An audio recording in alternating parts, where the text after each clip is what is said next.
Sahabatku, teman-teman, sahabat-sahabat dari media, seluruh media yang hadir di sini, yang selalu di dalam hati saya, yang selalu saya semoga teruslah teman-teman media ini sebagai agen-agen kebaikan, sebagai agen sosial untuk membawa kebaikan buat masyarakat di Kabupaten Kuningan yang kita cintai.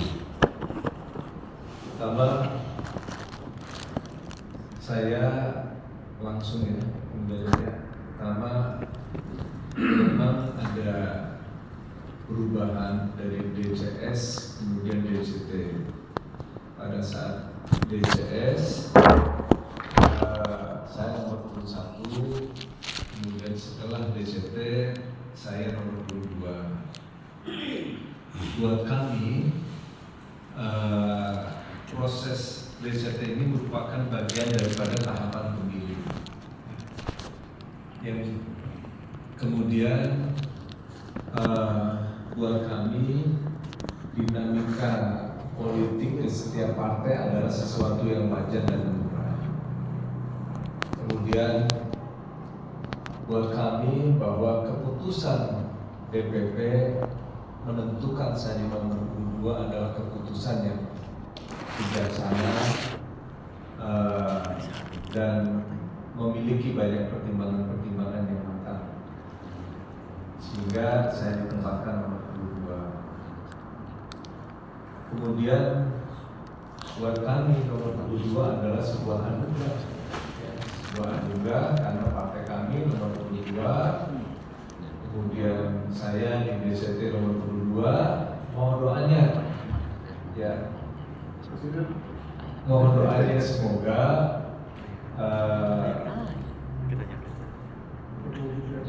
semoga nanti pasangan Pak Prabowo Gibran juga sesuai dengan nomor urut partai ya, sehingga alangkah indahnya kalau 222. Jadi itu satu keberkahan buat kami. Yang terpenting adalah semangat kami tidak akan pudar, semangat kami tidak akan goyah. Kami terus karena kami punya cita-cita ingin Pak Prabowo menjadi presiden. Itulah cita-cita besar kami. Jadi kami, skala prioritas kami adalah bagaimana Pak Prabowo menjadi presiden. Yang kedua, adapun DPP saya adapun saat ini Pak Iwan Bule masuk di Dapil 10, saya yakin pertimbangan DPP sangat baik dan bijak, karena tujuannya adalah bagaimana supaya Partai Gerindra memperoleh perolehan suara lebih besar lagi, lebih banyak lagi dengan mendapatkan 2 kursi. Jadi itu yang pada akhirnya niat kami, semangat kami tidak akan pudar, karena hakikatnya bahwa rezeki itu sudah ada yang ngatur, ya, rezeki sudah ada yang ngatur, rezeki sudah ada yang Allah bagi-bagikan. Jadi itu dari saya. Kalau Allah sudah kun fayakun, insya Allah semuanya bisa terjadi. Ya, itu terjadi.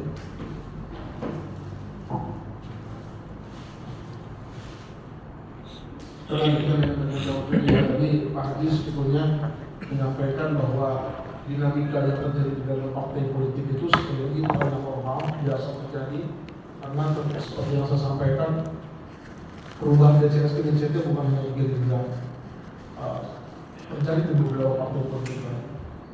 Kalau secara historis mungkin teman-teman sudah mengetahui terkait proses Pak Haji dari awal sampai keluar di DCS nomor 1 gitu ya. Itu prosesnya teman-teman mengikuti. Terjadi perubahan sekali lagi karena perubahan itu kewenangan partai politik, kewenangan DPP, ya tentu Pak Haji Ardian dalam hal ini tidak bereaksi apapun, tetapi memang ini ujung-ujungnya diberkahi. jadi linier nomor 222. Jadi ini menjadi momen yang baik lah. Malah kalau kita mempermasalahkan juga kan ini nggak baik.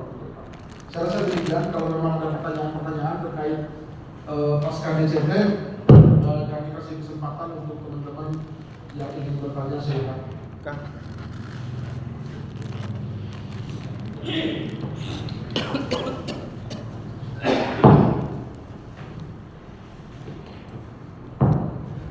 Assalamualaikum warahmatullahi wabarakatuh. Ya, sampai itu.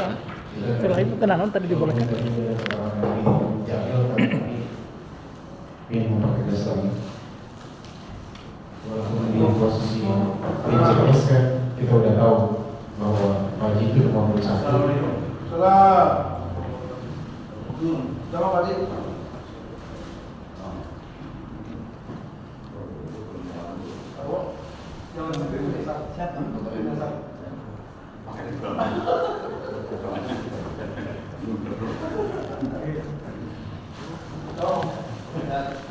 Mana punya banyak. Bentar ya, Kursi. Lanjut. Pak Haji, Pak Haji Adiah, tenang. Saya sudah di sini. Mana iya, kita lagi tanya jawab. Silakan Kang. Oke, kembali lagi.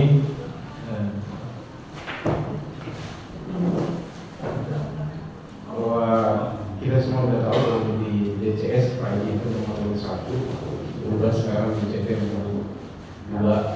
Walaupun tadi kami jadi udah jelas menjelaskan kan itu suara manggil bukan suara Haji. Saya ingin bertanya, apakah dengan perubahan nomor ini Pak Haji merasa itu ini atau gimana? Karena udah jelas Pak Haji itu udah pasang baliho di seluruh kota Kuningan, mungkin di dapil Jawa Barat yang Pak Haji itu adalah nomor 1 dan masyarakat sendiri udah tahu nomor 1 itu. Itu kan pertimbangan semacam itu. Dan biaya keluaran juga tidak sedikit untuk baliho semacam itu. Terus uang saksi yang uang saksi kebagian. Kerugiannya kira-kira apa saja selain materi berapa, kerugian secara pribadinya berapa? Terima kasih. Silakan yang lain. Yang lain ya. Karena ini ingin menambahkan. Ya udah ada. Siap. Assalamualaikum warahmatullahi wabarakatuh. Katakan saya Agus Sawan dari Bina. Oke, Pak Haji, jadi ingin menambahkan kalian karena secara aturan kan Pak Haji tadi memenuhi kewajiban kan waktu diwawancara oleh wartawan sudah membayar uang saksi ya yang 1 miliar kan seperti itu kan tentu. Oh enggak ya. Ya, jadi seperti itu mungkin kalau saya lihat sendiri masalah nomor 1, nomor 2 sebenarnya tidak, menurut saya pandangan saya tidak menjadi masalah karena yang nanti yang dipilihkan adalah nama sosok yang penting diingatkan oleh masyarakat HRA-nya bukan nomornya kan seperti itu, apalagi kan jadi lihatnya bukan muka tapi kan nomor seperti itu mungkin pandangan saya Pak. Terakhir ada silakan buat Terakhir, terakhir. Pak Haji, sekalian Saya menambahkan. pertama yang terakhir silakan kali. Bentar Pak Haji, dengan bergesernya Pak Haji ke nomor 2 ini kira-kira ada strategi tertentu nggak Pak Haji dengan singkatnya waktu menjelang pemilihan legislatif, sedangkan Pak Haji terhitung startnya sudah cukup panjang untuk mensosialisasikan di nomor urut 1, sedangkan sekarang ada perubahan di nomor urut 2. Barangkali ada strategi yang jitu untuk meraih kembali hati masyarakat atau yang simpul-simpul yang sudah Pak Haji punya gitu. Barangkali seperti itu dulu. Assalamualaikum warahmatullahi wabarakatuh. Salam. Untuk nuhun kita 3 dulu ya. Tadi dari Pak Ian yang pertama Pak Haji, Pak Ian ingin menegaskan bahwa harus keluar dari mulut Pak Ian, jangan dari mulut saya. Pak Haji gitu. Jadi itu dizolimi kah atau tidak? Ya. Yang kedua dari Pak Mustafa sebetulnya hanya menambahkan saja tadi terkait perubahan. Yang kedua, ketiga maaf, strategi untuk kembali berkampanyenya karena sudah nomor 1. Silakan Pak Haji. Kang Yan, Kang Agus, Kang Ali, terima kasih. Pertama, saya memang kita semua kemarin dikagetkan dengan sistem pemilu mau tertutup, dan pada akhirnya MK memutuskan pemilu terbuka. Dan tentunya dengan sistem pemilu terbuka ini kita sambut riang gembira bahwa sistem demokrasi di Indonesia menjadi demokrasi milik kita semuanya, kemenangan di rakyat. Saya pikir pada akhirnya nomor berapapun tidak ada masalah, karena sekarang sistem pemilunya adalah terbuka. Ya, kalaupun pada akhirnya saya yang tadinya nomor urut 1 kemudian menjadi nomor 2, sekali lagi buat saya pasti di balik ini Allah berikan satu rezeki, ada anugerah di balik ini. Jadi apapun setiap peristiwa, setiap masalah yang kita alami buat kami adalah sebuah anugerah keberkahan. Dengan mudah-mudahan saya yakin dengan adanya nomor urut 2 malah terjadi penggumpalan politik yang lebih besar. Jadi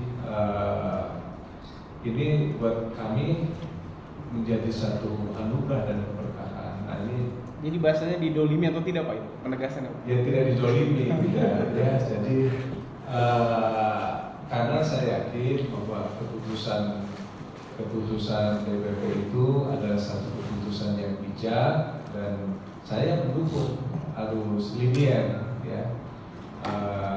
Sebab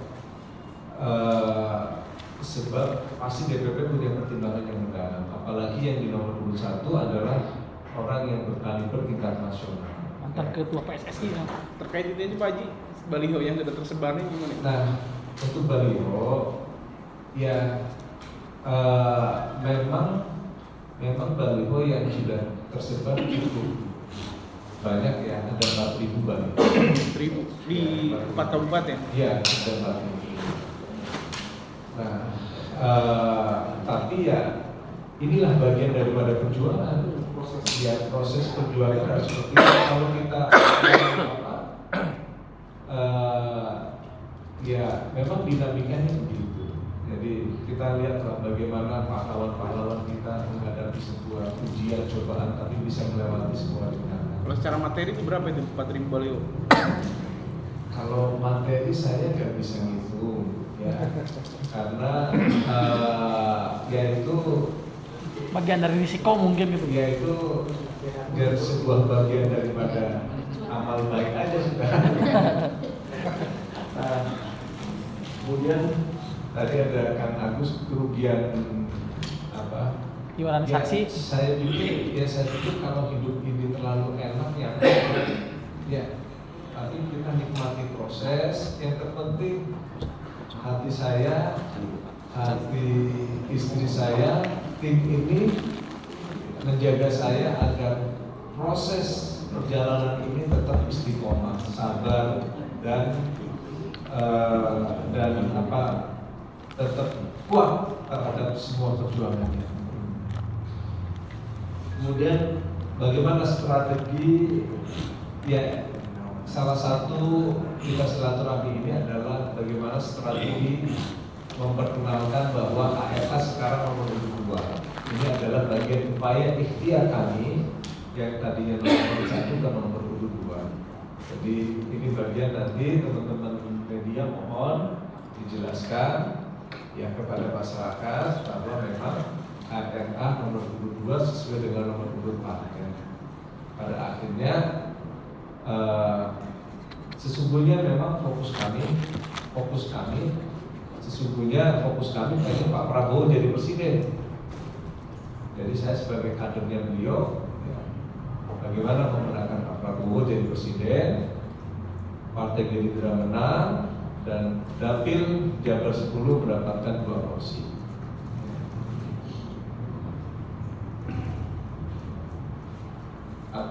Aboy udah punya KTA Gerindra belum? Masih gede Demokrat Kang Boy. Gibran Pak. Demokrat Kang Boy. Mang Ewo sesepuna. Silakan, saya tidak perlu banyak komentar. Silakan langsung saja. Mang Ewo. Mang Ewo, selamat dulu ya. Pak Tatang, ini minggu atau Mang Ewo? Bentar ya, Pak Ali. Nyantai Erik persiapan dulu pantun. Dulu pantun. Jadi Mister Pantun. Biasa Rip loban.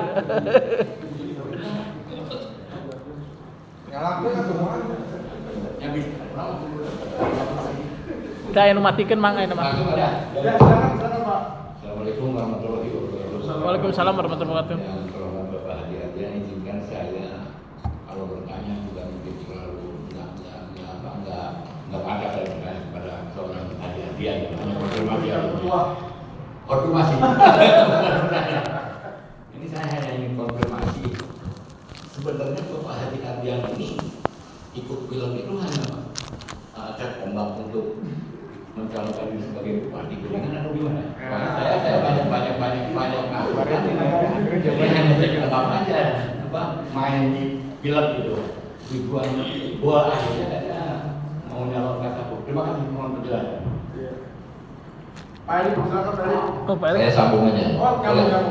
Assalamualaikum warahmatullahi wabarakatuh. Sebentar. Saya hanya melanjutkan aja pertanyaan dari Mama. Saya pikir dari Mang Ewo. Oh, dari Mang Ewo. Jadi ya apakah di teman-teman Gerindra sudah ada diskusi soal itu, penajaman maksudnya ini opsi legislatif kemudian mungkin pilkada untuk Pak Haji Ardian. Sebab kalau iya kayaknya bupati baru nih. Iya. Sudah hat-trick 3 kali ya. Ya cuma itu aja. Ya, Pak. Nggak perlu dijawab. Gak pernah dijawab Bang Jalil maksudnya. Tadi nanya.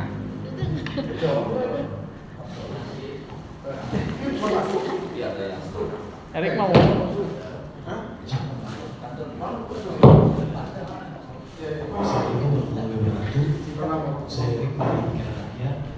Sebenarnya pertanyaannya tadi kedua sama Ewo.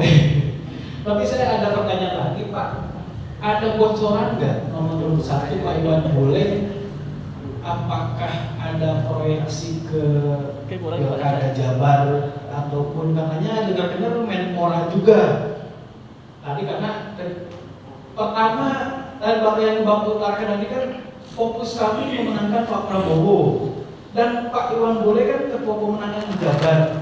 Saya rasa ketika keluarnya menangkan Pak Prabowo, mungkin itu jadi tiket untuk Pak Iwan Bule. Mungkin Bapak kedua pun Bapak jadi ke Melenggang ke Senayan Pak. Ya saya doakan gitu. Karena kan Pak Iwan kan secara track recordnya beliau pernah jadi PJ Gubernur, terus ketua PSSI gitu kan, jadi ya walaupun ada Dedi dia pernah PJ Gubernur loh gitu.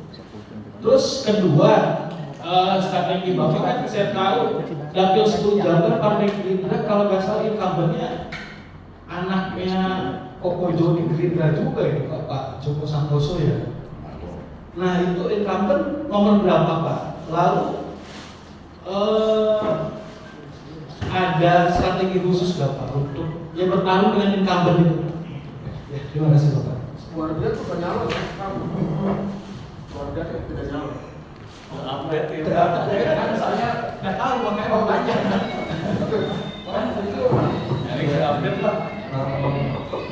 Bang Ewo, Kang Aboy, Kang Erik, ya ini Bang Ewo ini kalau bikin pertanyaan bikin saya deg-degan ya, bikin saya